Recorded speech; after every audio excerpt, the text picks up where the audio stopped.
Good afternoon. Thanks for joining us. This is the Aspen City Council special meeting for March 17th, 2025. Could we have a roll call for attendance, please? Councilor Doyle. Here. Councilor Guth. Here. Councilor Hauenstein. Here. Councilor Rose. Here. Mayor Tory. And here. With special meetings, this is an opportunity for public comment. Are there any members of the public that wish to address council this evening on any items that are not scheduled for public hearing? Seeing none, I'll bring it back to council table. And our agenda this evening is for one action item. This is resolution number 46. It is the appointment of Pete Strecker as interim city manager and approving salary for the position. And are there any questions from council members? Just one quick one. Just want to make sure that Pete is ready to go. This has all come together relatively quickly, so just wanted to do one more check-in, make sure he's feels good about all the terms presented and hasn't changed his mind? not changed his mind. We haven't scared him away yet. Well, I don't know if I would say that, but yes, I am here to support the council and the community and the organization to continue on during this interim period. I'm excited to be able to have that chance, and hopefully I can do a lot of good while I'm here. Wonderful, thanks. Thank you. Diane?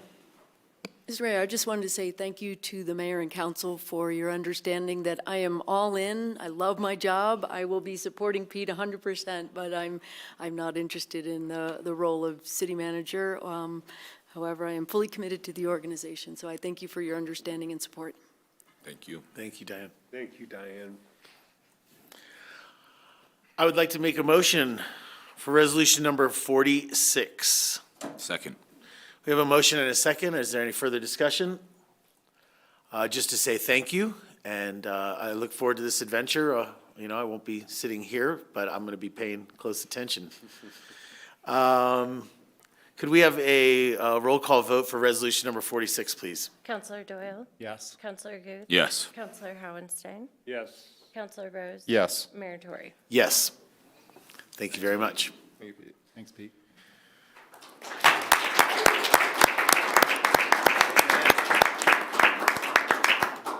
Now you have a life. I'll make a motion to adjourn the special meeting. Second. Motion and a second for the discussion. Could we have a roll call vote for adjournment, please? Councilor Doyle. Yes. Councilor Guth. Yes. Councilor Hauenstein. Yes. Councilor Rose. Yes. Mayor Tory. Yes.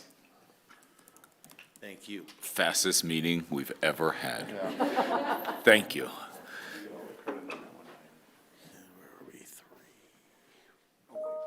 And you have your Swiss flag on St. Patrick's Day. I don't have a Patrick flag. All right. That brings us to our work session agenda for today, and we have just a few items, but the first one is development review update.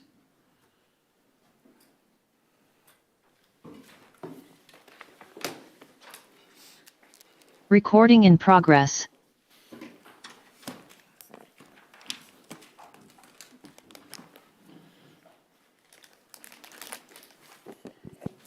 Chief building official was planning on being with us, but I think Recording in progress. Texter.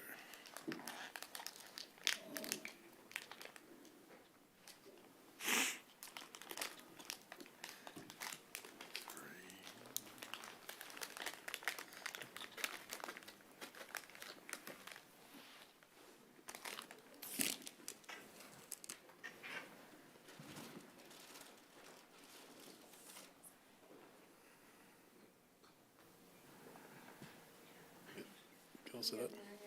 Okay.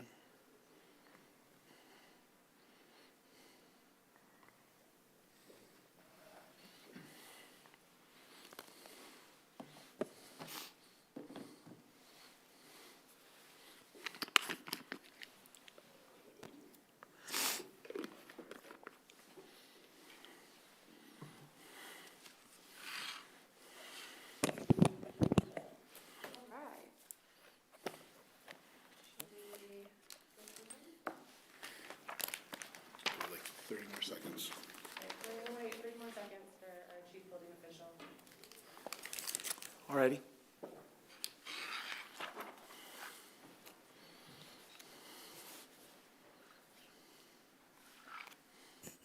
Thank you.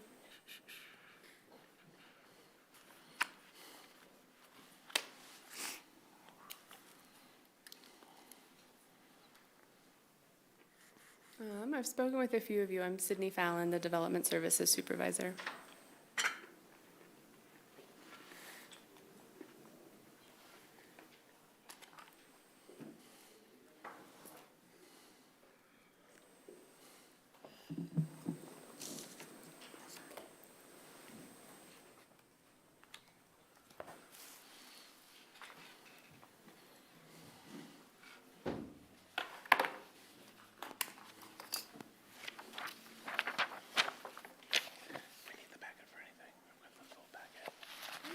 Would you like a copy of the memo? No, for you. Oh, I'm okay.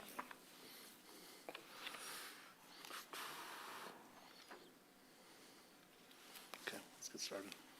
Alrighty.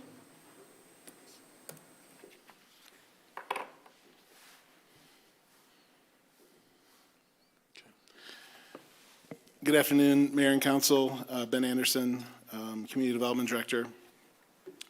Bonnie Muhagira will be with us shortly. I think she was anticipating a 4:15 start time. And Sydney just introduced herself, but she's our Development Services Supervisor and has been in that position for Several months. 9 months, maybe 8 months? Yeah. Yeah.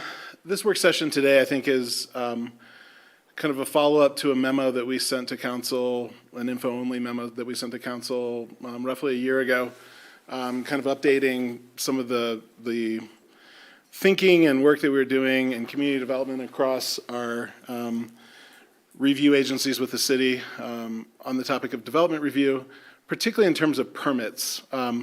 The intention of this discussion today and the memo that you had was really in the sort of area of permits. We have some work going on the land use side of things as well. We'll be updating council shortly in the next, I would say, six weeks or so with a report with a consultant that we've been working on. But the focus today is really about the sort of permit process and what we think are some really meaningful improvements sort of across the board. Today, we want to talk a little bit about how this work kind of intersects with council goals. We want to talk about some of the cross-functional teams that we've set up across agencies in the city. We're going to talk about some of the things that, kind of tactical things that we've put in place already. We've got some things that are in the works that should be coming out in the next couple of months. We really want to highlight the kind of improved data capabilities that we have as a result of the Salesforce system that the city has invested heavily in over the last several years. And we want to talk just about some of the challenges that we have kind of ongoing and some of the commitments that we want to continue to engage with. So with that, I'm going to turn things over to Sydney, and she's going to walk you through a number of slides. This is a fairly deep dive, and some of this is fairly specific in the nuts and bolts of how community development works. If the scale at which we're talking about things is a little bit too in the weeds for you, let us know. And we can step back and talk at a little bit higher level if it seems like we've gotten a little too into the weeds, but we did want to talk to you about some of the tactical things that we've done. Please, we're happy to turn this into a conversation as we're going through slides. Please don't hesitate to ask questions as we're going through things. And we've got a couple questions for you at the end of the presentation when we get there. And with that, I'll turn things over to Sydney. All right. So the most relevant council goal for today's discussion would be your customer-focused government. So I'll do my best to circle back at each of these slides and kind of nail in how this is impacting the customer. And also Sarah's summer 2023 directive to decrease review times was really taken seriously. We have the data to back that up and a lot of efforts to back that up. So both of these goals have informed how we think about development review and how we're going about process improvements. Some of our key responses have been to focus on customer consistency. So that's across departments, no matter what kind of permit they're getting, we want them to have similar access to information. Across the board, there have been a number of interdepartmental teams that have sprung up as a result of these initiatives that we'll tell you about. and some efforts around internal process and language alignment. A big emphasis on public information, and also we'll show you some of the data we've been working with out of Salesforce. Any questions on that? All right. So what do we mean by development review? I have it broken out here by department, different types of permits and different types of reviews that start and end in each department. But I really want to emphasize that we all kind of act as a big cross-functional team. So while these are individually housed within departments, they very much veer into everyone else's territory before circling back at the end of their permit.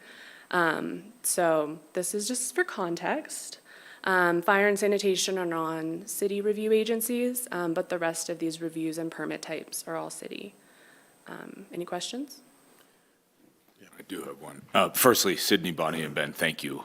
You know this is important to me, and I do genuinely feel like you've made progress and you're going to make more progress, and I really appreciate it. So firstly, thank you. In regards to fire and sanitation, and we can come back to this, but is there some way for us to sign some kind of intergovernmental agreement or some kind of agreement that we can improve their review times as well alongside ours?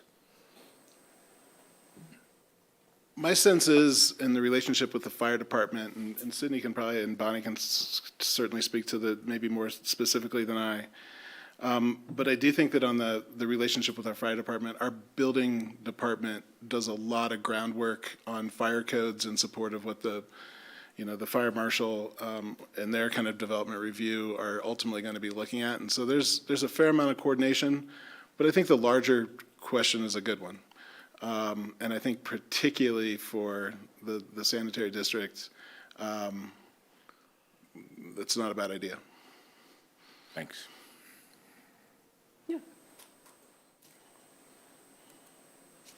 Again, for context, these are permit types and number of reviews housed within each department. Some of these numbers just blew me away, frankly, and have informed some of the things that we've been working on in the last year. So these are 2024 totals, permit types and review types in each agency. The 900 parking permits was wild. They kind of feel like they're a little bit outside of our standard review process with some of the feedback we got. So we made a real initial effort that I'll tell you about in a few slides to really bring them into the fold and make sure that the customer experience when they're going for a parking permit is rhyming at least with what it takes to get a building permit and any other type of permit. The number of mechanical, electrical, and plumbing permits. We've got a new deputy chief building official on board who's really focusing on translating their experience into the rest of the development review kind of lens. Any other questions on any of these numbers? I just think they're great for context. All right.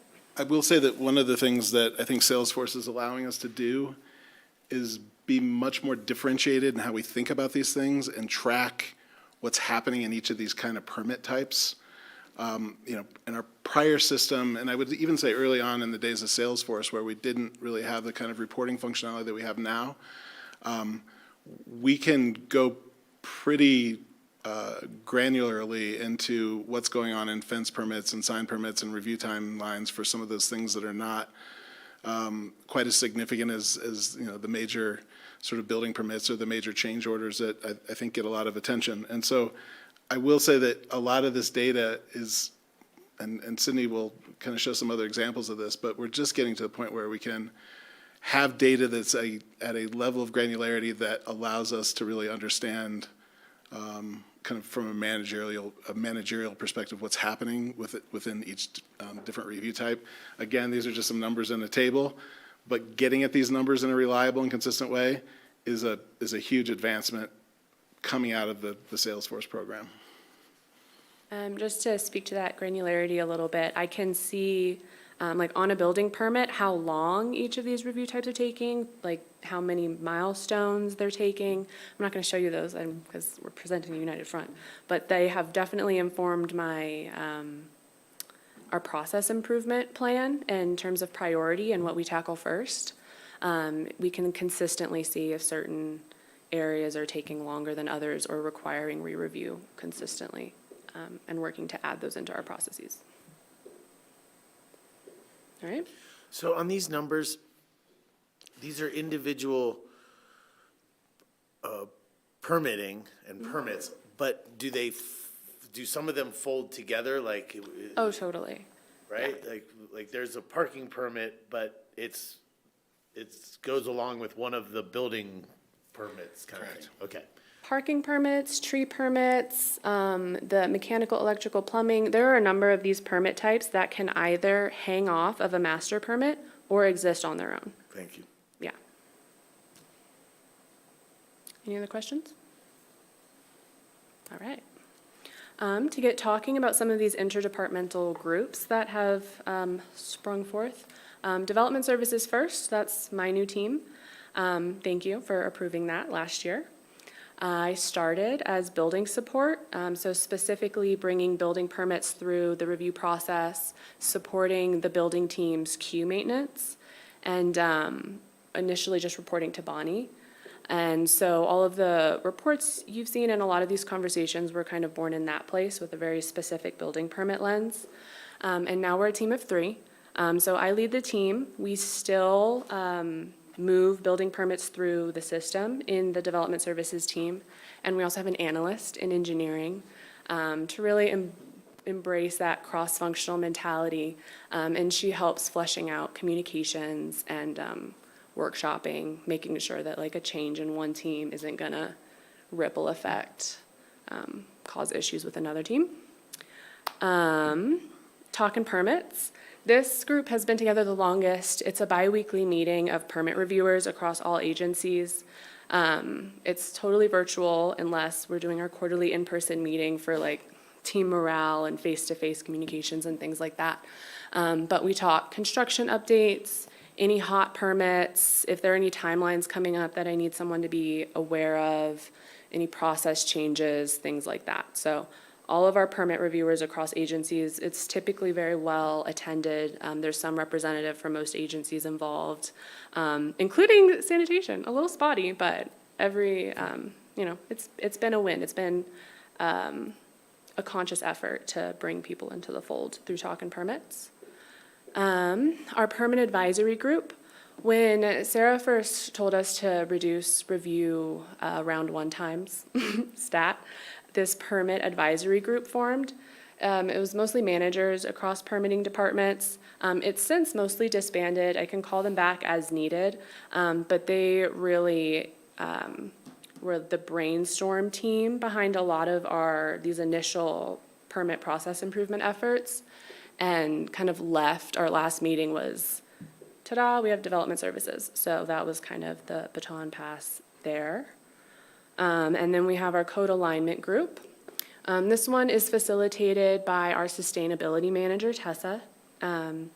We have policy specialists and managers across departments that meet quarterly to talk about things like wildfire, electrification, pretty much anywhere that our codes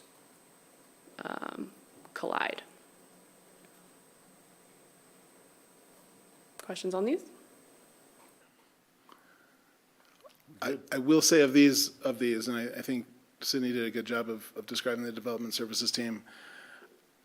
We've already seen a lot of really important changes as a result of this 3-person team being in place, I think in full for the last 6 months or so. And they are starting to look at things in a way that the city has not looked at things before. I think data-driven, identifying pain points, identifying points of friction for our customers, identifying things that are unnecessary, particularly unnecessary delays within process in a way that we just haven't done before. And so we have a lot of optimism, for where this goes from this point on. Some tactical improvements that we're pretty proud of. I'll start with public information. And you all have an option at this point. I can either detour and actually take you through some of the city's web pages that we've been updating, or I can just tell you what each of these is doing and intended to do. Which would you prefer? Let's start with telling us, and if we want to see more, then we'll Okay. go that direction. Awesome. Okay, so if you go to the City of Aspen homepage and click Apply for Permits, you'll see this table that I'm very proud of our administrative team across departments for. Any permit that you need with the city, you can find it in that matrix. It's housed kind of within its department, even ones that aren't in Salesforce, you can find in a different column with additional information. But this was a big effort to standardize how we handle documents behind the scenes, how we link registration, information, help guides, all of those things behind the scene. And it's right on the homepage. So I really like this page. Someone who just knows they need a permit could go to the homepage and figure it out and be sent to wherever they need to go. My personal favorite page is the building department document and resource library. I tell people this all the time. It really is an effort to be a one-stop shop for anything you would need for a building permit. And all, engineering, utilities, parks, everyone's information is linked from that page. There's a series of drop-downs talking about things like, do you want a pre-submittal meeting? Is this a repair? Is this a roof? There's all sorts of, we've broken it out as helpfully as we can, and I'm constantly tinkering with it. So if you ever are talking with someone who says they just couldn't find the information they needed to get their permit, my sincerest hope is that it's on this page, actually. So, and if it's not, my open invitation to you, to Talking Permits, to pretty much everybody, is to let us know so we can get it there.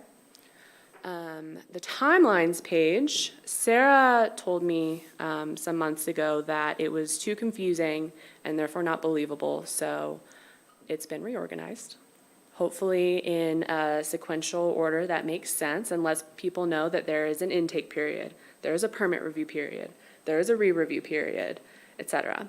And I have some slides later in this presentation that I'm considering adding to the timelines page, if you like them, so I'm excited for that. Process and payments. This breaks out every single status a permit could be in, lets you know what it means and what's coming up next, and how to pay. Very important.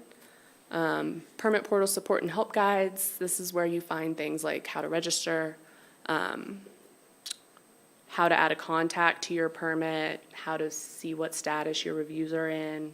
All of that jazz is on this page.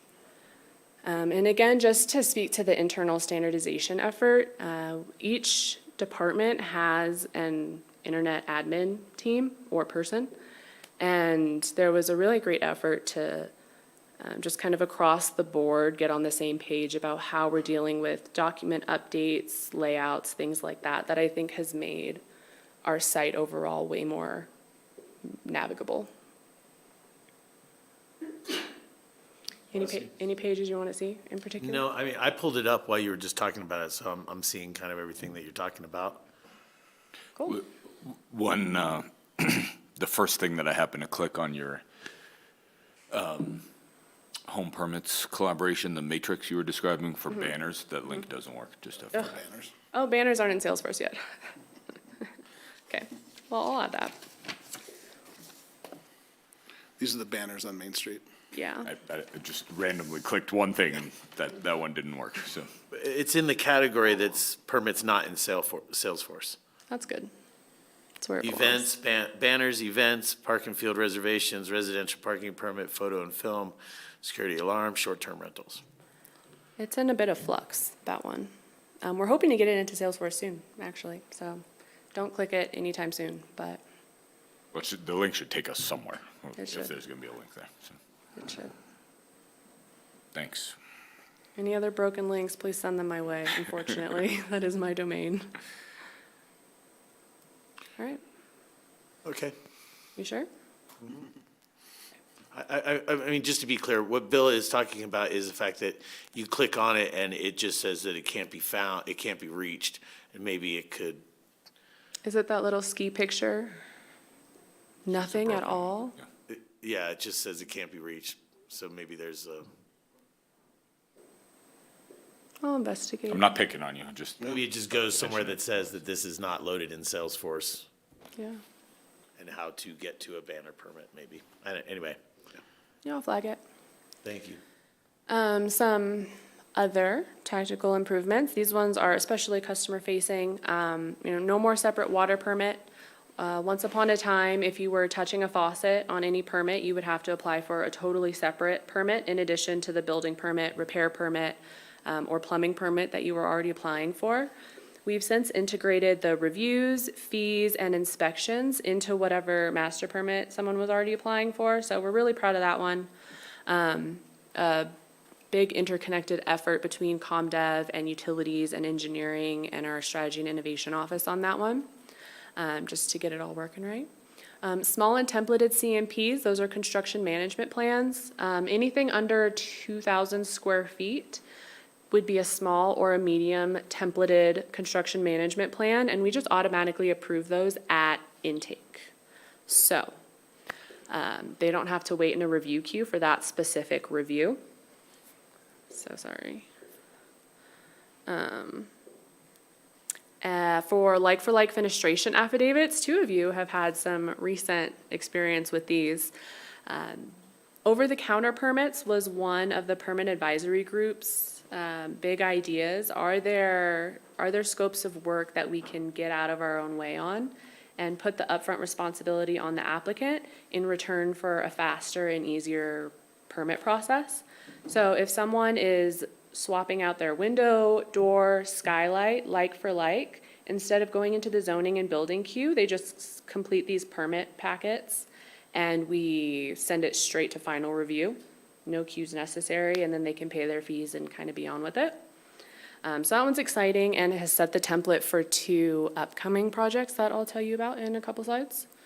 An improved registration process. I actually think you were one of the last people to click register and then be sent to SurveyMonkey to fill out your information and then wait a few business days to be brought back into Salesforce and have your account approved.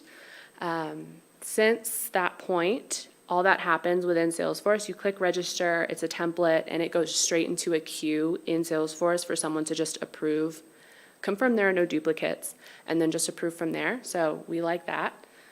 And mini permits. This one isn't new, really. We kind of started it when I first started at the city, and it was an internal kind of sneaky designation for things that we didn't think would take that long to review. But the cat is totally out of the bag, and people will call asking what they can do to make their project a mini project. And I have the data that shows that we're doing a good job at intake, deciding what a mini should be. They typically don't go to a second review round. They're much faster than other permits, and they're staying in our queue for less time. An example of a mini permit would be like a bathroom remodel, kitchen remodel, something that's not moving any walls and can get out as quickly as possible.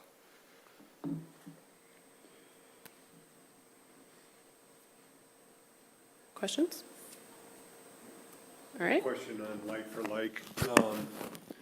If somebody were going to change to a fire-resistant siding from an existing siding, similar fenestration, would that fall in that category?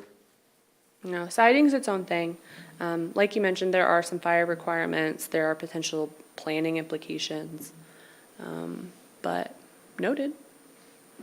Right, that would be a mini permit at this point, something that we would still want to review as the building department, but would hopefully stay in the queue for as little time as possible. It would definitely be a mini. Yeah. Some more internal process changes. This increased reporting capability we have in Salesforce. Again, I call it my little hit list that I will not be showing today, but I can see, we'll just kind of go down the list of what's taking the longest and kind of check in how teams are using their queues, if we're all using the same language and process and thinking about our queue. if there are any process efficiencies that I can help, because at this point, I started in building and maintaining buildings queue, but have since gone around to every team and have a pretty good map of how people are doing things and what's working well and what's not. So these reporting capabilities help out with that. And yeah, internal queue and SOP systems, the more we can be on the same page about what expectations are around certain queue items, that just works out better for the customer, even if they don't necessarily know that, planning's queue has been cleaned up, it still has that effect. Okay. Some upcoming customer enhancements that we're looking forward to. That like-for-like fenestration affidavit was my first one, but there is a water fixture process that is, we're just like one button installation away from having this go live. We already have an affidavit written up and approved by utilities. It's gone through legal. Pretty much an applicant will be able to flag at permit application that it's just a like-for-like swap of water fixtures, and therefore will close out the engineering water review, will close out the utilities review, and instead of doing a connection permit mid-review and at final inspection like we typically do, we're only going to be doing the final inspections and the final connection permit. Because the understanding is that there aren't going to be any mysterious fees popping up because they're pinky promising that it's like-for-like. Sydney, is this like-for-like water fixture, like an expectation that if you're swapping a toilet for a new toilet, you need a permit? Technically. Why do we need a permit for that? That seems fundamentally flawed. I guarantee you nobody does get a permit for that now, so. Right, this is more looking at if you're doing an alteration, bathroom, kitchen, maybe moving your sink to another location. If you aren't changing your total number of water fixtures, then utilities doesn't need to review. They'll just verify that at final inspection. Okay, so let's dive into that a little bit, Bonnie. So if I got a bathroom with a toilet, a sink, and a shower, if I come to you and I say I'm ripping out the tile, I'm putting in a new sink, a new toilet, a new shower, new lights, is that gonna fall under the like-for-like water fixture permit? Yes. Then the naming is maybe not so good of what it's called, but I think that's great. My first comment still stands that like requiring a permit to change a toilet is unreasonable and unnecessary. I do like the idea of this expedited bathroom remodel concept, so I think you're onto something there, but I would ask you to. Technically, the plumbing code requires any replaced plumbing fixture. You could see like in a commercial application, the inspector might verify that it's still at an accessible height. I agree with you that a lot of times on a single-family house, someone wouldn't get a permit for their toilet, even though it's required by the code, but wouldn't have a whole lot of ramifications. But this is really trying to get at those larger alterations that are touching multiple plumbing fixtures and simplifying that process. Okay, so on this one, I'd ask you to, maybe we should think about the naming of like-for-like water fixture so that it's more encompassing the name, so it's just clear what this could cover. I don't have a great suggestion, but I'd ask for that. And then I'd also ask you to look at, is there a way to change our code so that for single-family residential or residential condominium or whatever, you don't need a permit to change a toilet, because I think that's setting ourselves up for failure. Thanks. Yeah. New waste diversion reviews and inspections. This ordinance passed recently, and we'll just be facilitating that process within our greater development review context. So stay tuned for that one. I have the request in. And a new parking permit process, training and communications. This is one of our first development services analyst projects. She has done a rockin' job of setting the team up, really understanding what they need out of their process and where they're trying to go, what they can cut out, and putting together some public-facing communications and an internal training for their team. I think that goes live April 1st. So looking forward to that. General 2025, a new applicant portal with some improved staff capabilities that I'm pretty excited for. Stay tuned. I won't speak too much to it, but we're hoping to be able to better flag help guides, potential aspen.gov links at appropriate times in the permitting process. And from what I've seen of just the flow of it, it's a little bit more intuitive in that it lets you know what stages are coming next and where you're at in the process. So looking forward to that. And an interior condo remodel packet or process. This for water fixture situation is gonna help set us up for an interior condo remodel packet. It's a big seasonal thing. And every year, someone a week or two ahead of time is like, oh, but the date. And I'm like, well, so we're working on it. How can we, very clearly outline the appropriate scope and set up a process so those can just come in and out.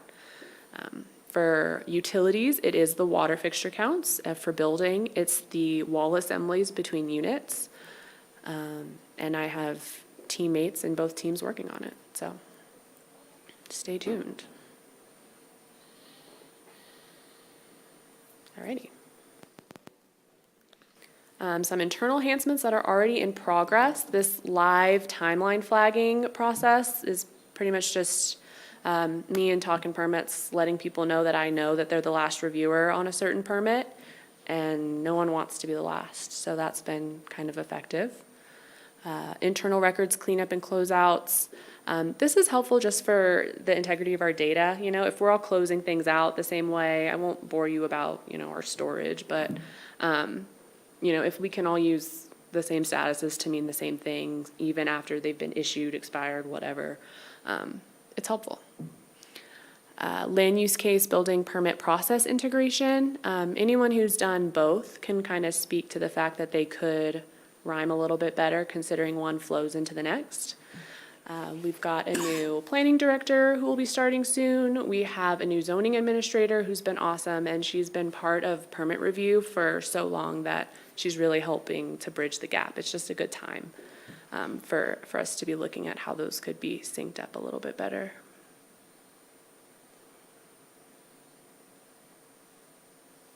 All right. Some general sums for you to get into building permits. The biggest things I want to highlight would be the valuation significantly increasing every year, even though 2023 we had a big bump in permits in and issued due to the building code adoption. Kind of a doozy. And then in 2024, I broke it out, residential, commercial, minor, major change orders. And I knew that there were a lot of change orders, but it was still kind of staggering to see it broken out like this, that a third of our residential projects are going to change order and a quarter of our commercial projects are.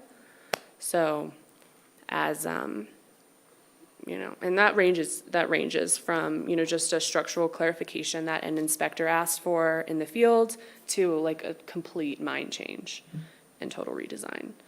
So got me. It bumped up the change order a bit in terms of my personal priorities. So. Just for a little color on change orders, because it's, in my learning, coming into this position, kind of understanding how change order related to the sort of master permit. Sometimes, to get a change order, you have to be working off of an issued permit. Sometimes those change orders come in a year or 2 years after the permit's been issued. Sometimes they come in a day after the permit's issued. And I think to Sydney's point, some of them are very minor in scope and can be sort of turned around and out the door in a couple of weeks. And sometimes these change orders have review processes that are as long as the master permit. And several months ago, I talked with a group of the young professionals of the Aspen Board of Realtors, and people are asking, how do I get my permit through our process more quickly? And I was like, please try to avoid change orders. I think that there had been some messaging out in the real estate and development community, just get a permit into CommDev, and you can change order it later. And I will say that I think both on a project-specific basis and certainly in terms of staff capacity, the change orders are really they create a bottleneck often. I think both on an individual permit and I think within our efforts. And so I do think that this is one of the things that we're trying to work with applicants to, think about as they're applying, of really putting forward what their intentions are for a project kind of in their initial submittal. Understanding that there are times when change orders are absolutely necessary. It's not like we need to get rid of them. But I do think that there is a propensity within our development context to use change orders as almost like a phased permit sort of approach in some ways. And I think it causes problems on individual projects, and I think it causes problems for staff. So it's definitely a point of emphasis for us. We made an effort to communicate this to the development community. As much as we can. John and then Bill? Bill, you go first. I think. Thanks. A couple thoughts here. One, and you may already have this, I've never seen it, but if we could clarify what might be additional information versus a change order, I think everyone could be on the same page. Inspectors could understand that, building department could understand that, applicants and contractors, et cetera, could understand that. I think that would be super helpful and would go a long way. So like really specifically, what requires a change order, what could be submitted as additional information? And that way, there's no subject to interpretation. And again, you may have that, I've just never seen it, but. I think it's often something we have difficulty distinguishing. Right. And haven't, so I think that's a good idea. And then secondly, I think it's important to acknowledge some of the reasons for some of the change order behavior that you discussed. And this is not to make an excuse for it, it's to acknowledge it. Some of the land use code changes that have been done in the last 10 years Understood. have encouraged developers and applicants under very strict timelines to get applications in. There's no time to fully think through a project and get all your details straight. So some of that behavior has been caused by people sitting at this table. Right or wrong, I'm not weighing in on that. I'm just saying that it's important to understand where some of that comes from. Another good chunk of it comes from the fact that these processes take a really long time in Aspen and have taken a really long time. So, your taste in the way a bathroom, or an applicant's taste, a client's taste, whatever, in the way a bathroom is configured may evolve over a 3-year process from the time they start design to the time their permit's ready for issuance. And that kind of thing requires a change order. I know that you see change orders that are far more drastic than that. I get it.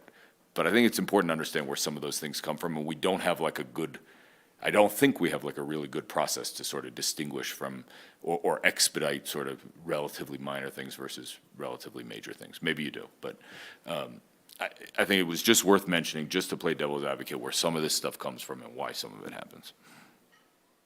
But thanks for considering the additional information change order distinguishment. John? Yeah, a quick question and an observation. I'm curious, there's a construction project over on Lake Avenue, I think you know the one I mean. It's had construction fencing around it for, I think, since 2012. Has that had change orders? More than one? Yes. Okay, that's edifying for me. There have been 3 fully realized designs for entirely different houses on that site. Interesting. And I think the fences went up 2015. Okay, interesting.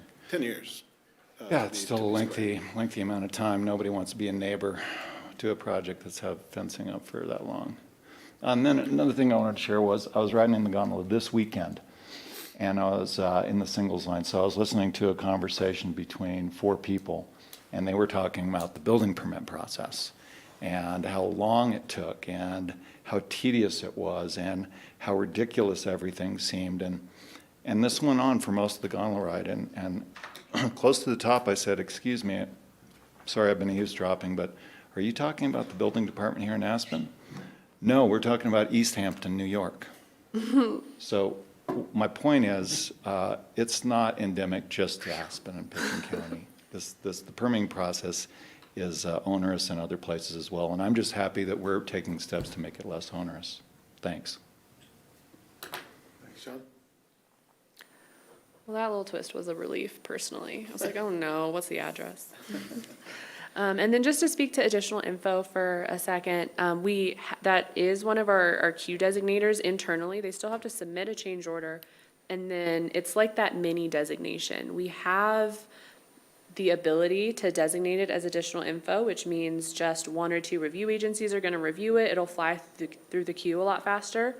And again, you know, is the cat out of the bag or not? Do they know we have this internal designation? What is the line? Sometimes it depends. They do now, Sydney. Huh? They do now. Oh, well, ta-da. Additional info does exist. But yeah, it's just up to the discretion at intake. You know, does this really only affect 1 or 2 people? Is it really only a couple pages, or are you just pretty pleasing something that's actually a change order? All right.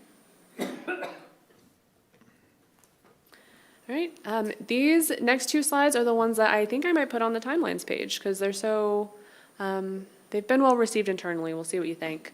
But these are based off of 2024 averages for minor permits. These are permits that aren't minis, which is at our discretion, and aren't majors. Majors affect square footage of a project, so minor is kind of everything in between. A quarter of our minor permits were approved after round 1, and our document library, making it easier to understand what exactly you have to upload. That's what I attribute to those round 1 closeouts. And we do have some select few applicants who are just pros and know our system and kind of consistently knock it out of the park. So a quarter are approved after round 1. 72%, so nearly 3/4, are approved after round 2. And I'm constantly asking all of our review teams that, hey, if you recognize something that you're constantly sending response or comment responses for, kicking things to round 2, round 3 for the same reason over and over again, let's talk about that and maybe add it to the document library so it's more obvious, so people can get ahead of it. 92% approved after round 3, 97 approved after round 4. At this point with minor permits, the most common reasons that things are sticking around this long would be outstanding utility notarizations. You have to get that connection permit notarized, otherwise we won't accept it, and deferred contractor signatures. If you don't have a contractor on board, then it just kind of kicks into re-review needed automatically until you get that sorted. Yep. I find this super interesting. Thank you for putting this on here. A few thoughts. Totally supportive of requiring more things up front that are clear expectations of what's required up front to avoid these sort of re-review things. I love that you're sort of studying the common reasons for re-review. That's great. I would like, if you haven't already done this, I'd like you to set an expectation with all departments internally that adding new comments unless there's new information after round 1 is not acceptable. If you missed it, it's on you. It's so counterproductive and so unreasonable on an applicant. I'd much rather them do the round 1 thoroughly and well than come up with new comments that were not there in round 1 without any new information. I totally understand if something substantial has changed, that the applicant has changed and that they are responding to that. That's not what I'm talking about here. But if they miss something on round 1 and then come on round 2, round 3, round 4, and make a comment that wasn't previously addressed at all, I just don't see that as fair and reasonable. We agree. And I think it's been, a topic of conversation across our staff. I do think a couple things transpire. One, they're complicated projects with a lot of different things that are in front of people to look at, and so there are human errors.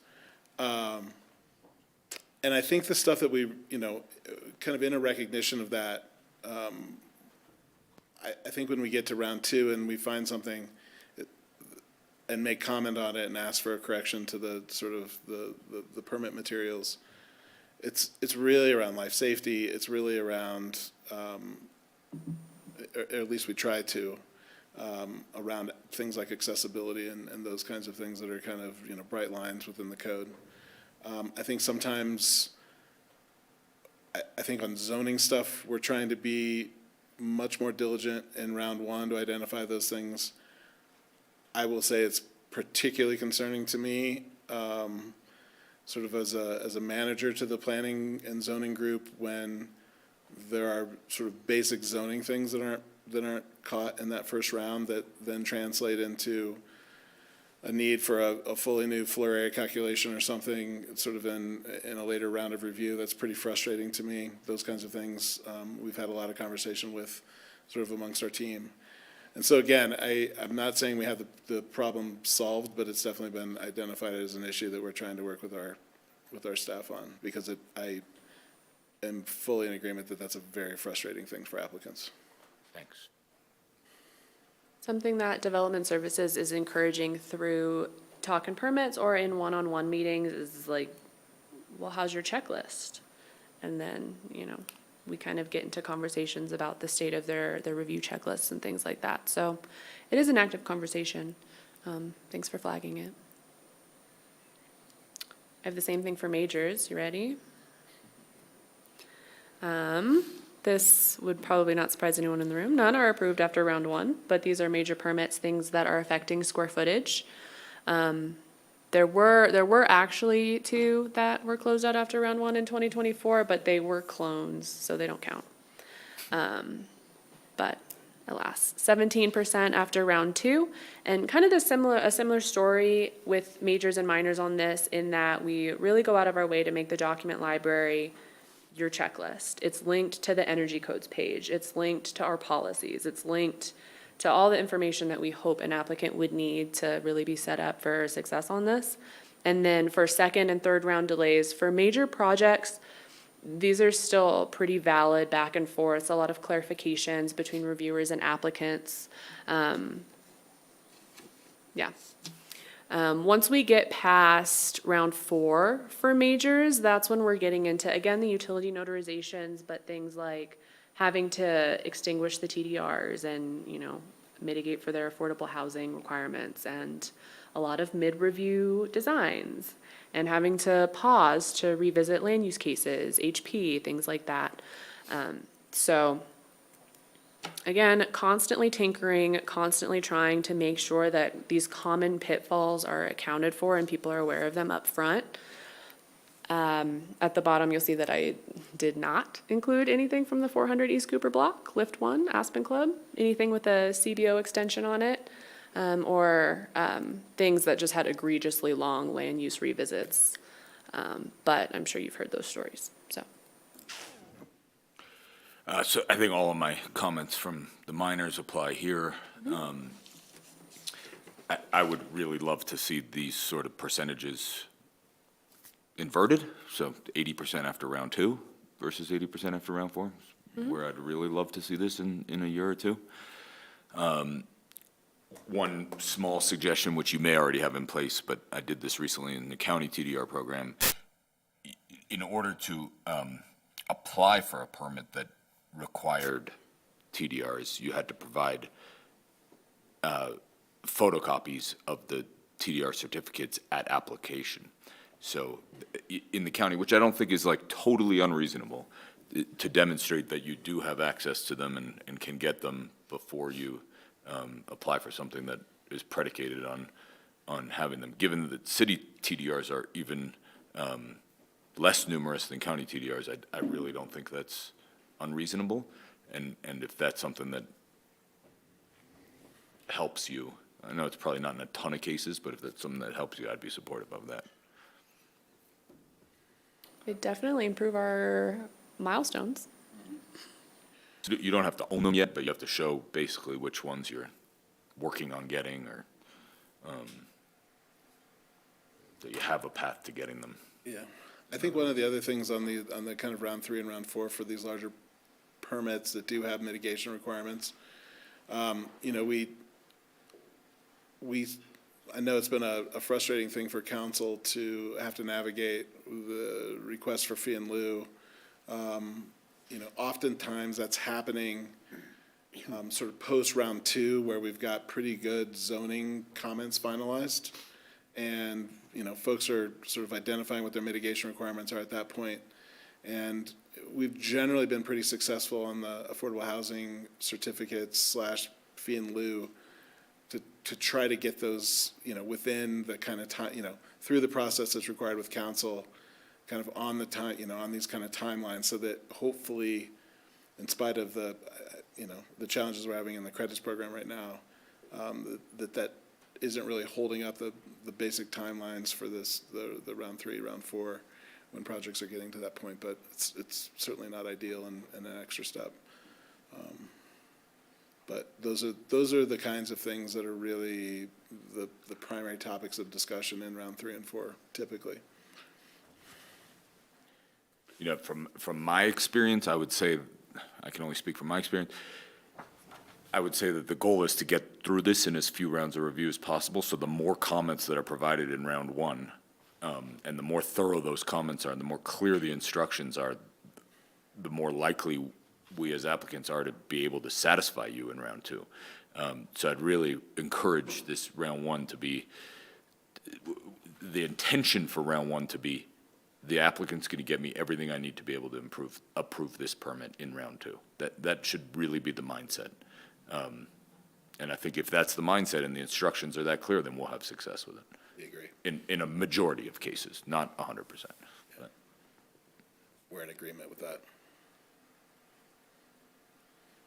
At what point during this process are you, as an applicant, locked into what the codes are? I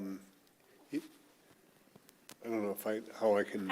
At application. Okay, so if there's a code change after they've applied, the code that's in effect when they apply carries through. Thank you.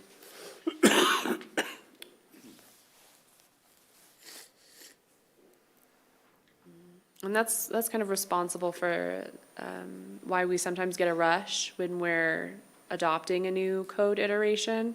We'll get a big old rush to meet the deadline and then deal with all the subsequent, like, very poor submissions and change orders and all of that. But because, yeah, once they apply and they're in the queue, then we're not going to change the code on them.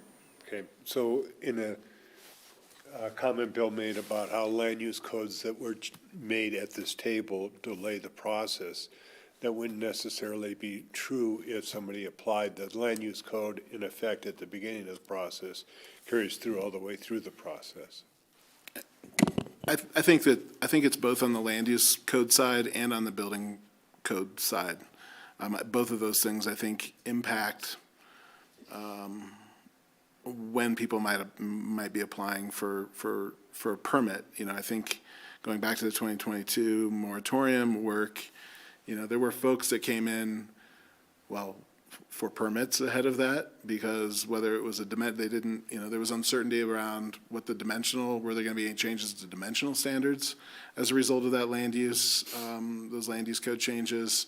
Were there going to be process limitations on development otherwise? And so I think ahead of, you know, the sort of hard stop on the moratorium, not only in 2022, but in 2017, and previous sort of stops in development activity in Aspen's past, I think that's been a pretty constant theme. And then I think, as we saw with the adoption of the 2021 building codes and the Aspen-specific energy codes, we also had a rush of permits come in kind of ahead of that, those new codes coming into effect. So I think it can be both, depending on the circumstance, I think it can be both land use code changes and building code changes that cause that kind of behavior.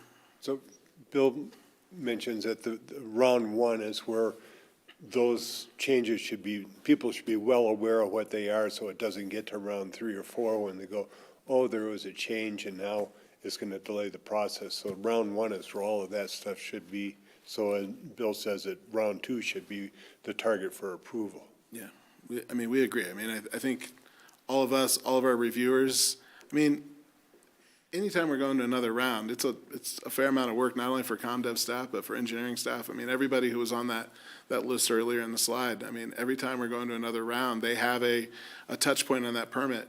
And so I think everybody who's involved in the process, the more permits that we can get in fewer rounds of review, we're in 100% agreement with that being the way to ultimately make the kinds of improvements I think people are looking for. So round one would be where the applicant and the city are in their mesh, that these codes, this application meets all of those codes. Or land use code. Yeah, or has submitted everything that is required at that time that are now being reviewed against those codes, against their previous land use approvals, against the provisions of the building code and other related codes. I mean, I think to Bill's point, the more of those kinds of things that can be reviewed thoroughly in round one, because we have everything and things have been,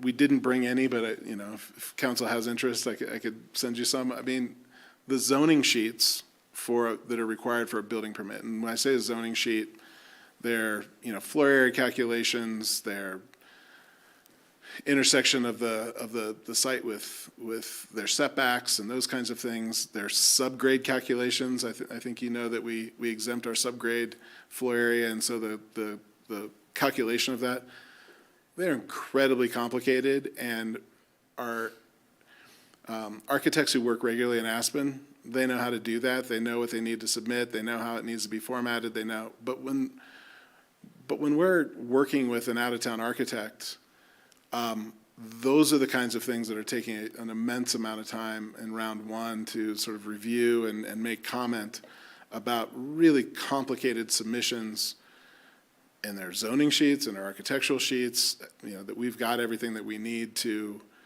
within this very large application package, to look at that permit across,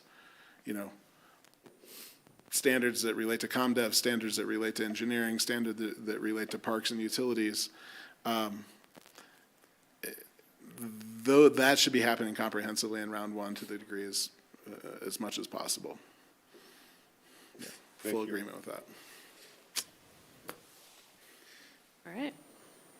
One additional comment, if I may, on that, Ben. And I know you didn't say anything to the contrary on this, but I just want to say it out loud. Out-of-town architects are not unusual anymore. No. And they're not going to be unusual. Yeah. So the more that we can define our expectations publicly, which I know you are working on all of those website updates that you talked about, the more successful we can be in these goals, right? The more that we can do clearly explaining how these things need to be done, the more successful we'll be there. And I agree on the sort of out-of-town architects becoming more and more common. But I do think that there are just these broad concepts that we have adopted over the years in this town that I don't think exist anyplace else in the country. And, that's a topic of discussion for a different day. But I do think that I think the whole concept of drawing wall exposure diagrams for subgrade floor area calculations, that melts people's brains. It's new, but in my experience, when I show and I've used plenty of out-of-town architects successfully, when I show it to them, they're like, I get it now that I see what it is. I've had the fortune of sending them previous permit applications from other projects, and this is important, you need to do this. They get it once they see it, but the notional explanation of it totally melts their minds. I get that. Yeah. But when they see what the actual end product is, it's really not that difficult. Yeah, agreed.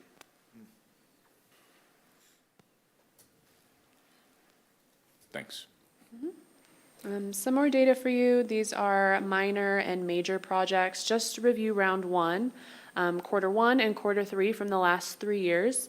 I don't have my mouse, but you can see smack in the middle there when we were directed by our city manager to decrease review round 1 times.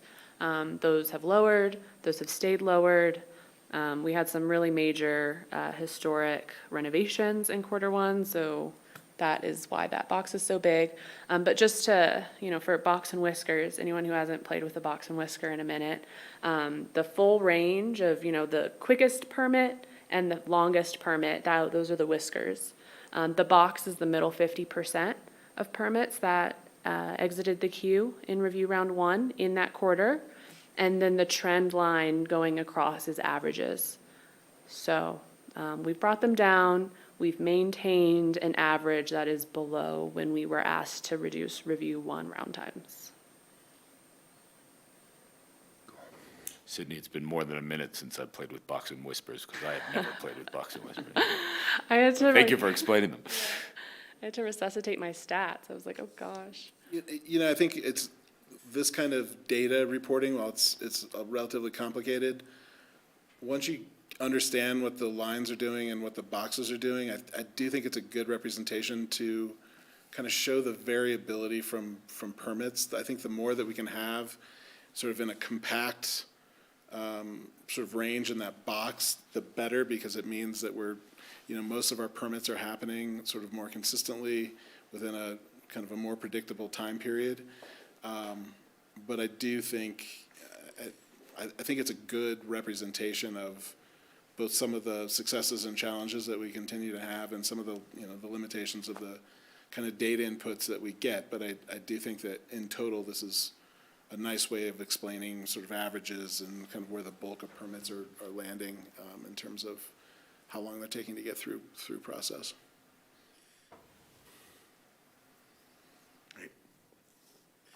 All right.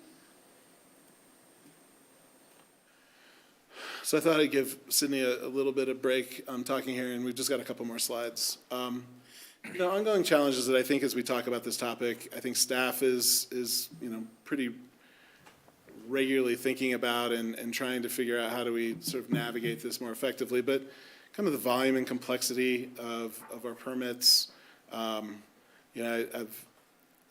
think just because of the scope and scale and dollars that are associated with development in this town, I think very little is simple. And so we, while I think we're appropriately staffed, that volume is constant. It's now year-round. There used to be some seasonal variability to it. But I do think it remains a reality here that we deal with. We do think this change order topic is something that we can improve on, and there's some things that staff can do that we've talked about previously tonight. We've got lots of layers of community expectation. I think all of these things that we've talked about tonight, I think there are others in the community that look at these things fundamentally different. The land use code and to a lesser degree, our building code kind of reflects just the numerous things, not only in CommDev, but in engineering and utilities and parks that the community has asked us to pay attention to. Consequently, we've got very complex codes that in some cases can be simplified, and we're thinking about how to do that. One of the other things that I don't know that we can get away from in this community with what expectations are, but the kind of amenity maximization, the maximizing of every square foot of developable, allowable development right. We're having to get down to the square inch sometimes in terms of allowable floor area, or to the 1/10 of an inch in terms of maximum height. And then one of the things that I think everything that we do down in CommDev, whether it's a land use code policy or the process improvements that we're doing here, we can put them in place, and it takes a while for us to see if they're successful or not. And so I do think that we're starting to get data that's we're able to compare now over years at a time to kind of understand some of those trend lines. But it is a little bit frustrating for us to put something significant into place, and we don't really see how that plays out for several months. But I will say, and I hope that between the memo, the conversation this evening, and the kind of evidence of some of this work, I mean, we see this as something that is, we're charged with improving. I think council's been clear with that. I think Sarah Ott was clear with that. And I think we took that direction seriously. And we're responding as earnestly as we possibly can to this. I think we're wanting to make sure that the information and the expectations that we're setting for our customers is more clear and can help support some of the things that we talked about previously. I will say that, across the organization, and particularly in CommDev, we've been engaged in a process around customer service standards to try to give some very clear direction to staff responsiveness within the permitting process. I think we're committed, Sydney used the word kind of continual tinkering, but I think we're trying to make sure that across, the folks that are working in development review, that we're streamlining, we're getting rid of unnecessary friction points. We are committed to continuing to see what we can pull out of Salesforce in support of these outcomes. And then lastly, I think to the discussion we were just having a couple minutes ago, I think round one review times and getting as many permits out and sooner and less rounds of review, we think that that's the sort of point of focus. And so as we're thinking about improvements that we can make and allocation of staff and communication across the numerous groups that are looking at a permit, like that's what we want to try to sort of fix and make better. So, anything else to add, Bonnie or Sydney? Okay. We had a couple questions that were in the memo. Based on the memo and this discussion this evening, does council support staff's general and specific work on improvements to development review? And then secondly, are there other topics that council wish staff to include in our thinking about this issue? Again, we're working pretty diligently. We've got a lot of resources. We're trying to balance kind of process improvements with just getting through kind of the work of reviewing permits. But we're committed to, continuing to see that box and whisker chart kind of improve. And so happy to take any feedback this evening about kind of general specific direction and then things that we might not be thinking about. Bill? Thanks. Before I specifically address your questions, once again, I want to say thank you. I know a lot of hard work has gone into this. I know that I was sort of the instigator for a lot of this work. I really appreciate it from the three of you and your teams. I think we're moving in the right direction finally on this, and we're starting to see some results on it. And it's super important, I think, and it's the right thing to do, and I appreciate it. So Thank you. Wanted you to hear that from me. I certainly support your general and specific work on this and encourage further work on it. I don't have any other topics, but I do have a request, and that's specific to the goals that or the commitments, I think, previous slide that you just talked about that, or that you just presented, rather.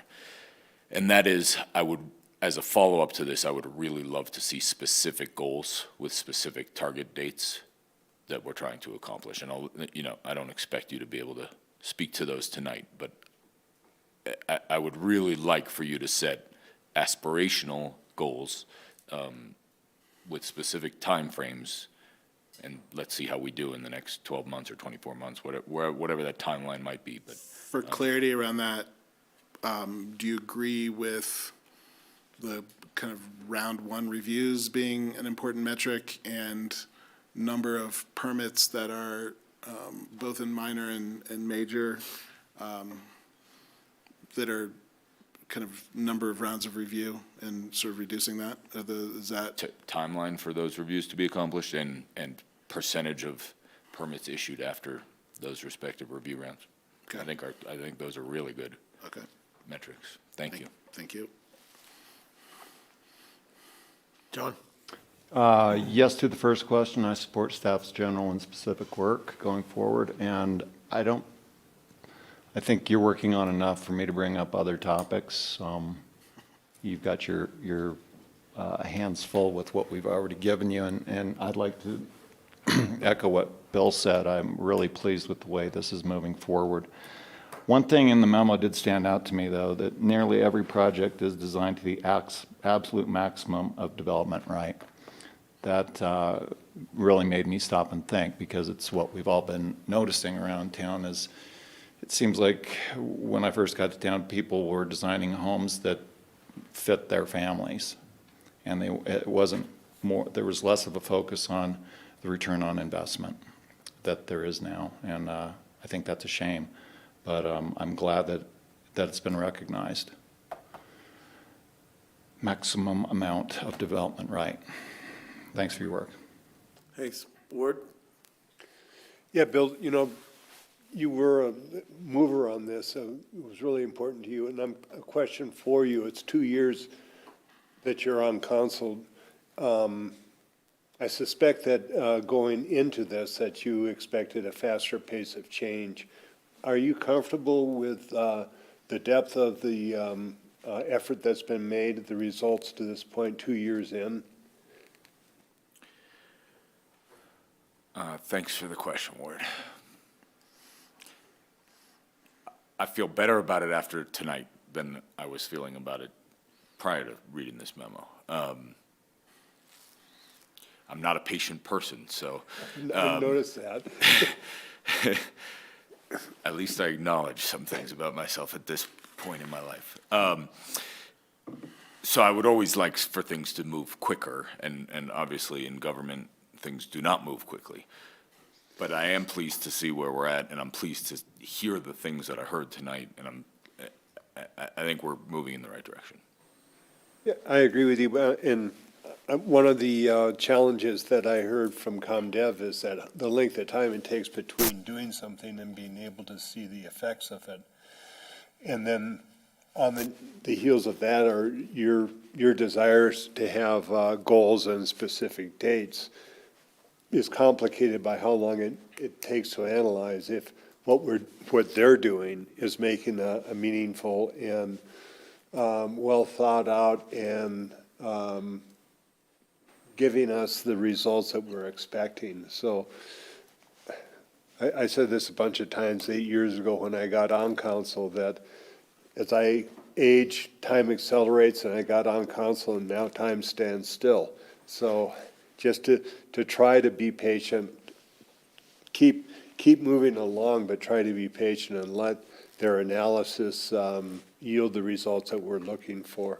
I agree with both of these questions that I'm in support of the direction you're going, and I can't think of anything else. I think Bill's probably the person that's most qualified to come up with additional things to put on your plate. But I'm grateful for the work you've done and satisfied with the pace.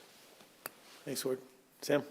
Yeah, I just want to echo my thanks for all that you've done, especially showing those tangible results is really meaningful to see. So yes, to one, you're working on amazing things. Other topics, the only thing I can think of is an impossible one: what to do with all the empty and stalled out commercial projects in downtown.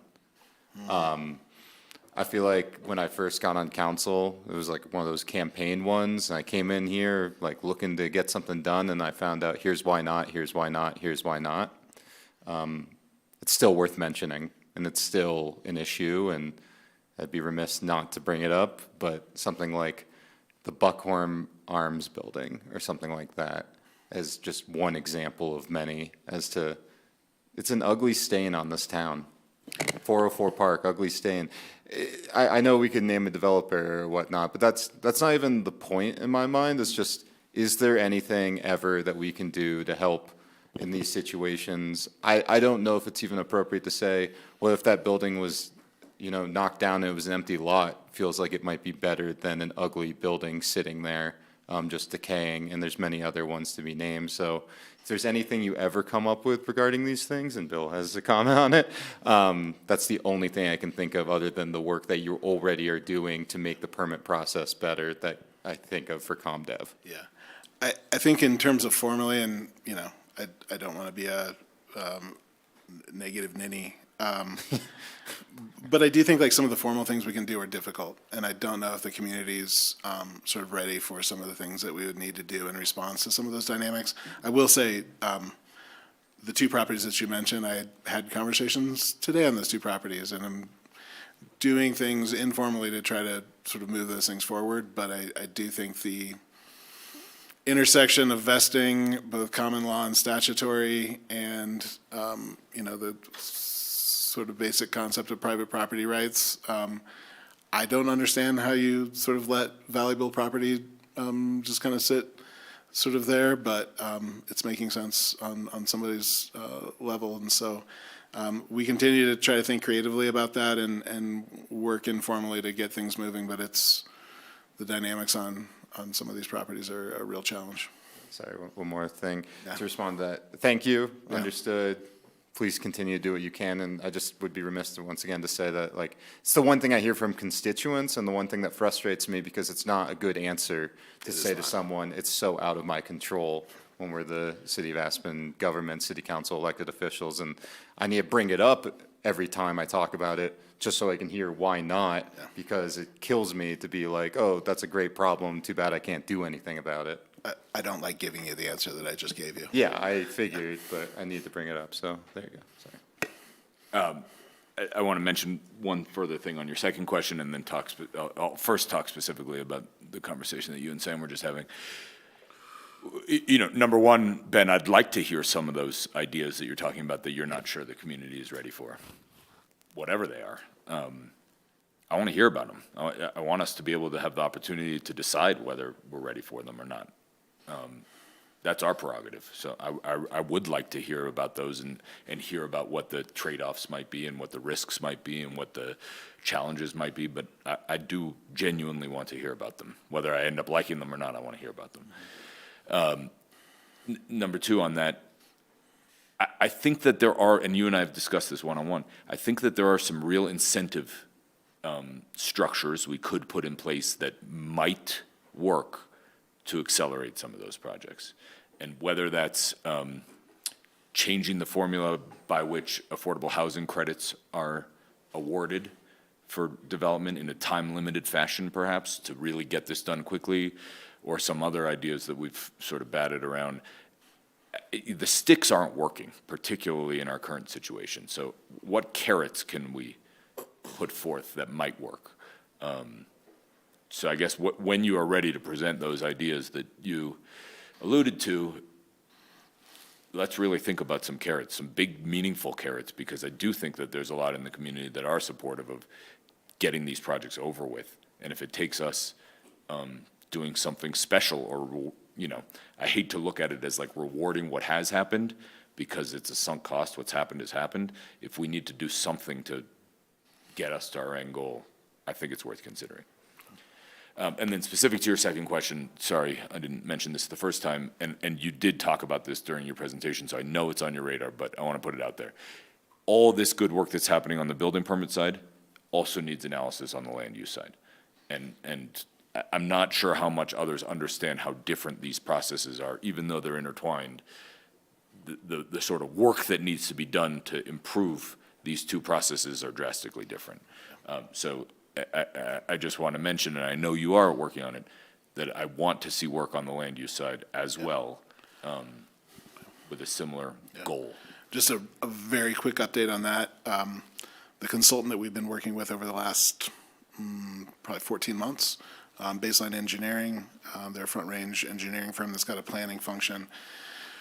We are just going through their kind of recommendations and priorities for process improvements on the land use side of things, and kind of narrowing down a huge amount of discussion that they gained. I think they probably talked to some of you. We're finally landing on a set of recommendations from them. And also, and I think Sydney mentioned this previously, I can't tell you how excited I am for this. We have hired a new planning director. And that person's going to be starting April 7th. And so I think the combination of the report that we're getting from Baseline and having some really focused, strong leadership kind of at the top of the planning function is going to, we're going to see, I have really good optimism that the kind of nature of the progress that was on display this evening is coming soon to the planning function as well. Excellent. And just for clarity, so everyone understands what I'm talking about, I'm not talking about loosening up our land use code necessarily. I'm talking about administering it more efficiently. Yeah. How do we get applicants through this process more efficiently, more effectively? So yes, for me, I'll answer your questions. I do support staff's general and specific work that you've done, and I thank you a lot for it. This conversation's actually been going on for a decade or more, and so glad that we are post-pandemic and we are getting to this work, and thank you so much for leading it up. Other topics, I agree that maybe the number one topic for us is to get some safeguards around stalled development. I support that. And I always look to Jim True for that kind of legal, what are our capabilities and tools that we have, and so I'm really interested in developing those. Two items that come up to me, one is commercial remodels. You know, basically, every 6 months, we have a certain amount of commercial space that is turned over for new usage, and they are on such a tight timeline because they're trying to use that off-season to turn it around and get ready for the very following next season. And I've just heard over the years, I've heard different occasions where that's been delayed and it's been very difficult, whether that's from the Rozzi store that opened over on Spring, to Fusalp, to, you know, just here and there. I've heard it over the years. So just wondering if there's any type of permitting streamlining that can be done for remodels in commercial space. And then the second area that I would ask for some thought on would be deed restricted permitting, both fees and process. Those are the only things that I can think of at this time. Thank you. Thank you. We do have a targeted program for commercial spaces when they're doing interior-only work to be expedited, but always looking for feedback on how to improve that program. A lot of it requires the applicant to be really ready with everything to go. Yeah. And, you know, on that short timeline, it's a challenge. Yes, and in all fairness, I've heard that from the folks that spoke to me about this. They've recognized that some of the delay and some of the hangups were on their side. Yeah. And again, some of it went back to using outside Aspen community architects and the like, international, and just the communication process. So they recognized that there was some of that on their own side as well, but, yep. Can I add to that? So what Bonnie was talking about is called the EPIC permit program, which I've used a couple of times, and it's a great idea, and it's evolved a lot over time, and I think it goes back to my previous comments about really clearly setting the expectations of what you need, and if I had to point out a flaw in the EPIC permit program, it's that the amount of time you have to spend meeting with all the departments in advance of submitting it. It's almost better to just submit a regular building permit because it takes so long to go through all those meetings.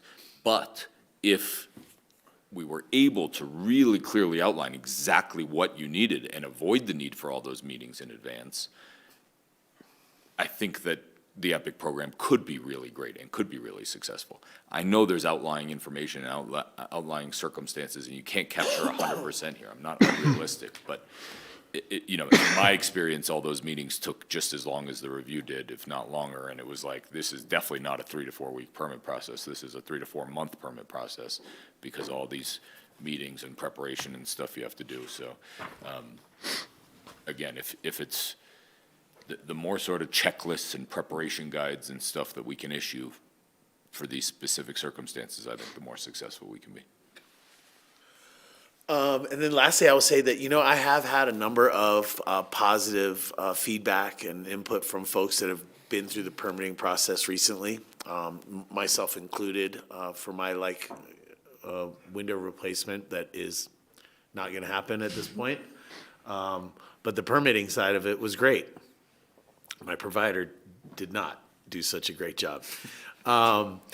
But I've heard from other folks as well, that they've had surprising, turnaround times, that exceeded their expectations and stuff. So, that word is out there. So thank you very much again for the work that you've done. It is being noticed.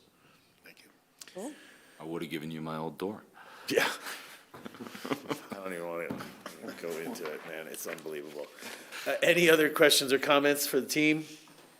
Awesome. Thank you guys very much. so much. Thank you. Very much. Great presentation. Thank you. Thanks. On our agenda, that brings us down to an APCHA update, and this is led by our APCHA board appointees. Yeah, I'll kick this off and John can take over on it. First of all, we have an alternate and a voting member on APCHA. I'm the voting member. John is the alternate. I'm hoping that we get continuity of representation with John being on council after the runoff. It's important that our city representatives are well aware of what's going on in APCHA. I know it takes a long time to really get up to speed on any board that you serve on, and I think perhaps with APCHA it's even more important because of complexity and some of the challenges that we face. The major work that APCHA has been doing recently is updating defining a new strategic plan for the next 5 years. And this will be guiding us forward. And we had a retreat up at Toklat, and we're talking about what we can do in the next 5 years to meet the demands and challenges in the community.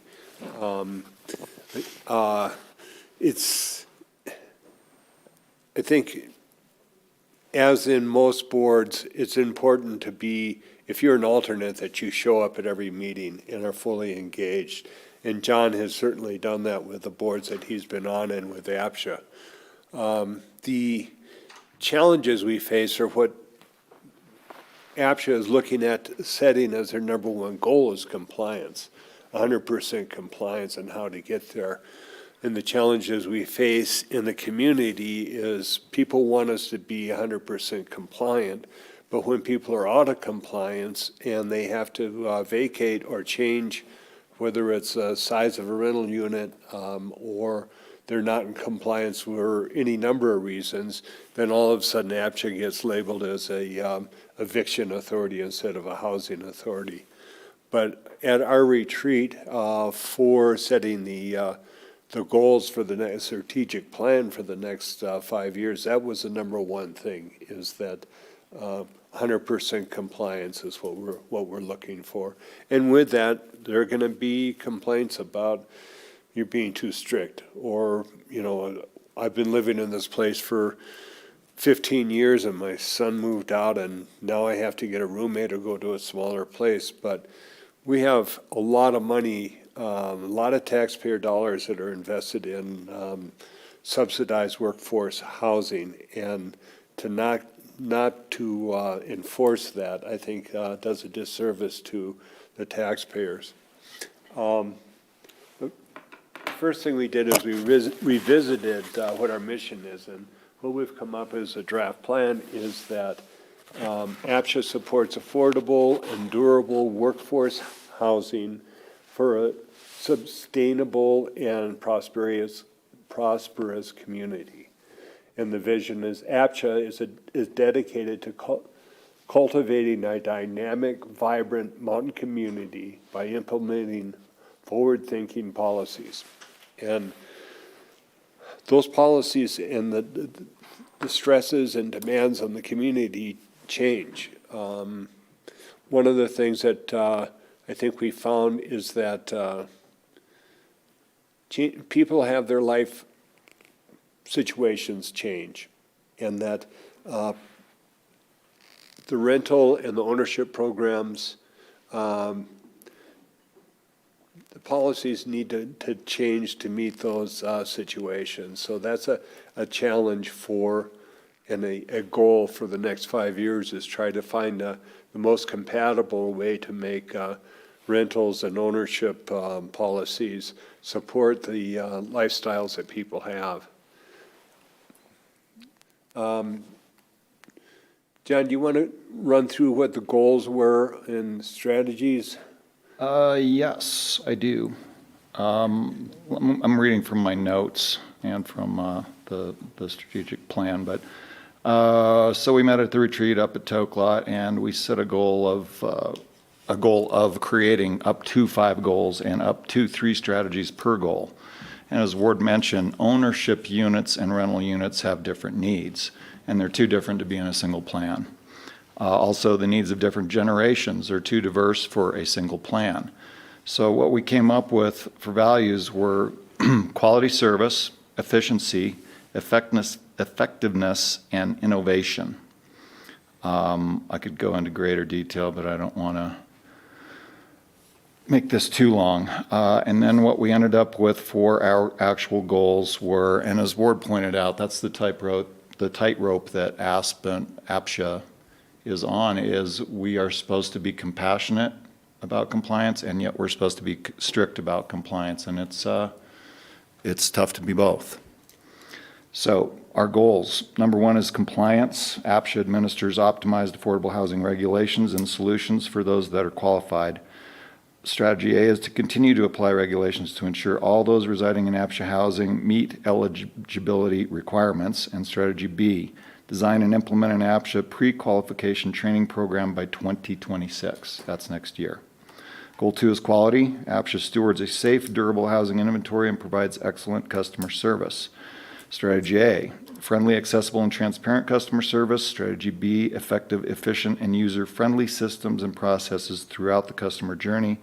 And strategy C, partner with HOAs and stakeholders on maintenance strategies and approach to achieve a well-maintained inventory by 2030.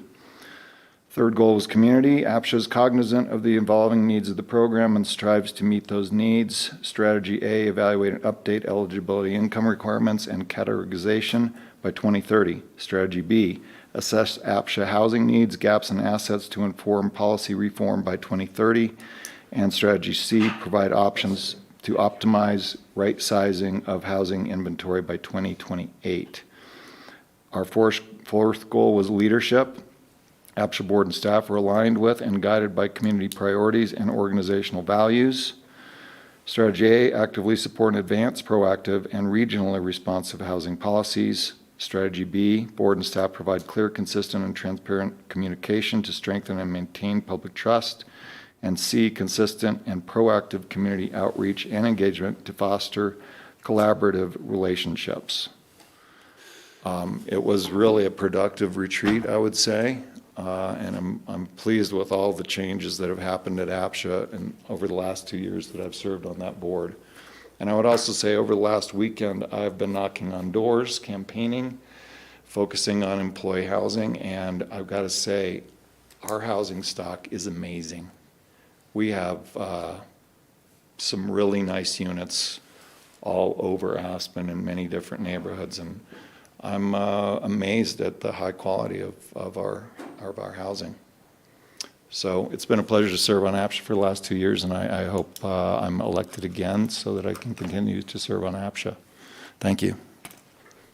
You know, with these goals are a reflection of what the community has said and the complaints that they've had, and that feedback from this table about rentals and ownership, about compliance. These are all, they've been heard, they don't get acted on, and they don't get enacted right away. It takes a while for these to, first of all, for us to understand the implications and the unforeseen consequences of, for example, right sizing. How difficult it's been to get people into two different units to line up and swap units to get maximizing the number of people in the units. And it's really up to you know, in the NFL or in hockey, when somebody gets hurt, it's the depth of your bench. And Bill and Sam, you're the bench. We know that you guys are going to be on council for the next 2 years. So it's up to you to carry this ball forward. Who knows? We'll find out on April 1st who the other members of the council are going to be. But it's up to you guys to carry this forward. And you, Bill and Sam have both brought up challenges and complaints about the program. And if you want to make changes to the program, you're going to have to step up and get involved, because it's a good chance that one of you is going to be on either an alternate or a voting member on APCHA. And has been evidenced by every board that I've served on, that the alternate, although may not be a voting member, carries just as much weight in discussions of policies and direction of the board. So just because a person isn't a voting member doesn't mean that they are not impactful in the formulation of strategies and articulations of challenges. So this, what John just went through is a draft of what our retreat was, and that's going to be the subject of our meeting Wednesday night. And I can forward these goals to you guys if you want. They're available on the APCHA site. But this is what we've come up with for the where we want to go in the next 5 years to address the concerns that have been expressed by the community and the challenges that we're faced with as a board member, to be compassionate yet be strict. And for me, that's the hardest thing, is that if you don't meet the compliance, you have to adjust. In to be called an eviction authority is like a burr under my saddle. You try to meet the community's demand for compliance, and then if you do that, you're labeled a eviction authority. So, a couple comments on some of the stuff that you just said. I think that the number one goal, or next step, I should say, would be for a review of the guidelines. Because if your top priority is compliance, I think that the organization should make sure that what you are looking for compliance with is really what you want in your program. I've said for many years that I think that the 1,500-hour requirement is too much. We have people that work here seasonally, and that can mean that they're out of their primary occupation for 4 months out of a year. But they're still as vital to this community and to our economy as somebody who's working, all weeks of the year. And that's the nature of this housing program, is to recognize that those people are part of our community. So I think that, first of all, the guidelines need to be gone through. Another example of that is the income caps, right? We have people that are qualified to rent in a certain category, and then technically, if they are not in that category anymore and they start making more money, that they're not supposed to be in that unit. Things like that need to change in the program in order for compliance to be expected and required. I just think it needs to change a little bit. There's the needle needs to move a little bit. The second thing I want to say is that, the more that this starts arcing towards the term of workforce housing, the more that this program is getting away from some of its key intrinsic value, and that is about this community. If we are just creating housing for the workforce, that is somewhat begetting growth, right? Because we don't have, businesses aren't responsible for housing for their employees. So the city is basically supplying a workforce that in turn supplies growth. And we're seeing that growth. It's reflected in our sales tax collections. It's reflected in our quality of life and what we see as visitors and users of the area. And so I just, again, I'm very cautious about the continual bend of this to be just for workforce housing. And I think that is a responsibility that needs to be shared with the business community. I think that we need to be looking at a program that allows for businesses to buy in for their employees instead of just having the general taxpayers supplying the housing for businesses. And that's nothing against businesses or doing business. It's just about the way that we are looking at the residents of our affordable housing. So I appreciate the work that's going on over there.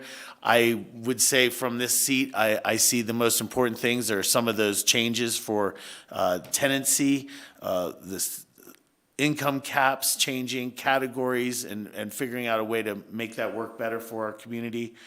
And the HOA or capital maintenance and improvement programs, I think, are something that the APCHA program and the city of Aspen should really participate in.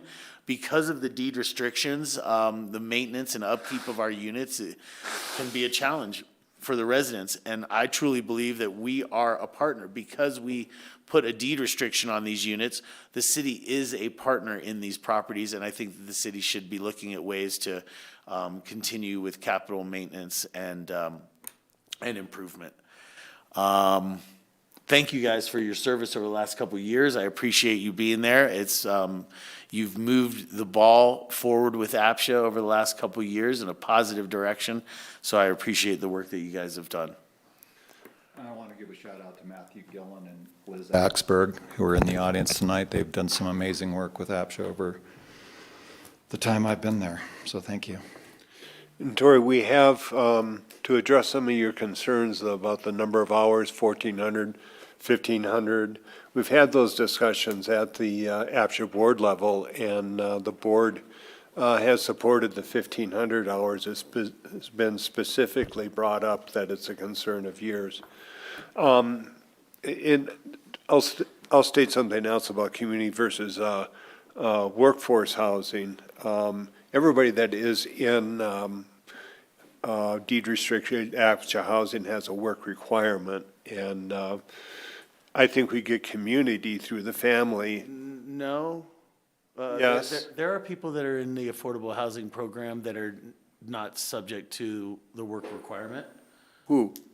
Well, retirees. Well, yeah. As well as RO.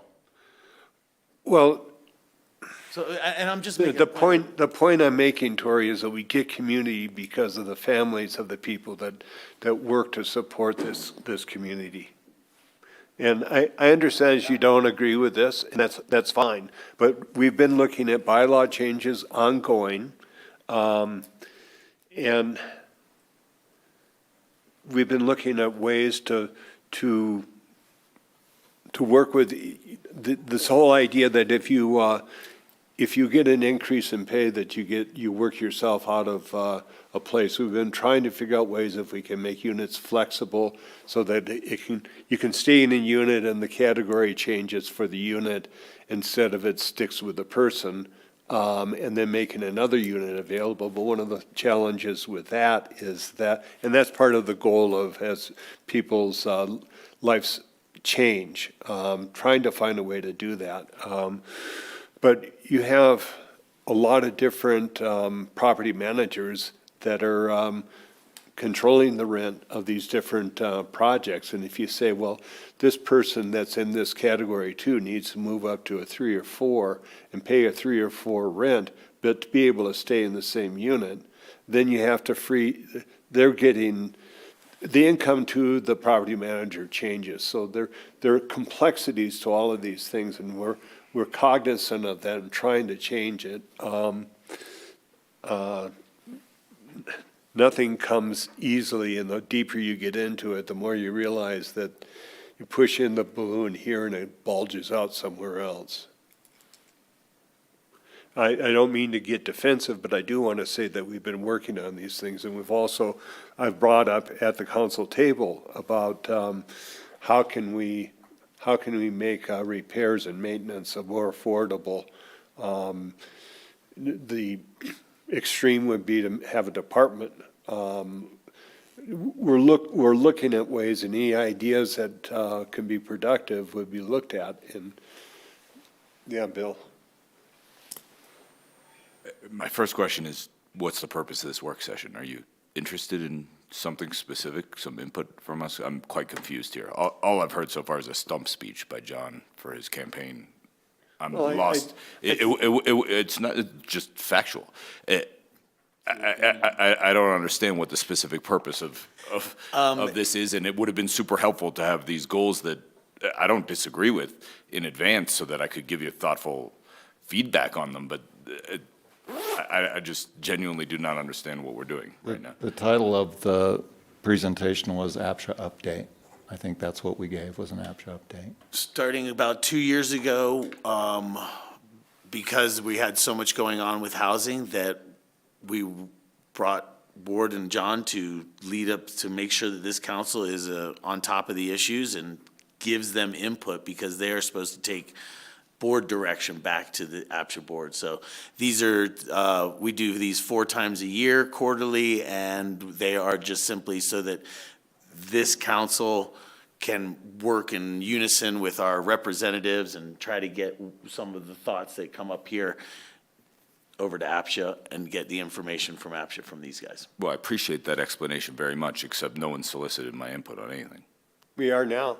But on what?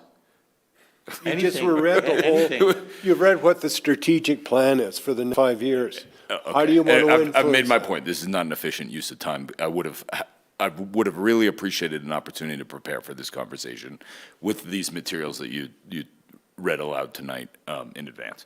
That being said, I think I appreciate the work that that you have been doing and continue to do. I think it's far too narrowly focused. I think the biggest issue that we have is a very declining housing stock. And John, yes, there is some good housing stock, but there's also a lot of housing stock that's in terrible shape, that's quite old, and we have no plan for what to do when and if those properties are condemned, uninhabitable, face major losses, whether it be human-caused, natural disasters, et cetera. We have zero plan for what happens in those circumstances, and they are real and they're going to happen. Those are the big things that we need to be working on. Incentivizing, right-sizing, like we've talked about at this table, those are the big things that we need to be working on. I think our compliance approach is correct, and yes, you've moved things to a certain degree, but no one expects the IRS to be exceptionally compassionate. You owe taxes, you pay your taxes. You don't pay your taxes, there's penalties. You're not in compliance, there's penalties. We have very clear expectations of what it takes to participate in this program. If you don't meet those requirements, there are unfortunately consequences there. I really think the big things need to be addressed, not these minor things, and that's what the board should be working on. Well, I think that all of these strategic plans are include major things. And if you really want to make a change, Bill, you should put the energy forward to get on the APCHA board. Yeah, I definitely had an opportunity to do so when we did board appointments when I first joined council. You did, you were offered the boards, everybody was offered the boards when you were sworn I'm in. definitely saying that sarcastically, John. Okay, good to know. I didn't come across that way.